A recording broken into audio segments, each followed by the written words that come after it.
Ayan, guys. Maglalagay ako ngayon ng conditioner. Ayan o.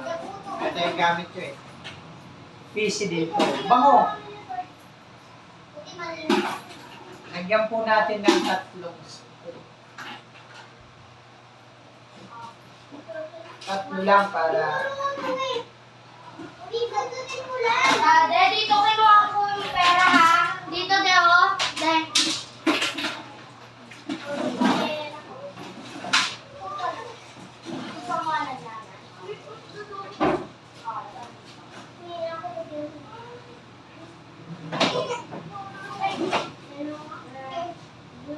Ayan. Kung tayo niya. Laro tayo na street press. Mamaya, antayin natin mga 12 minutes para mag-dryer na.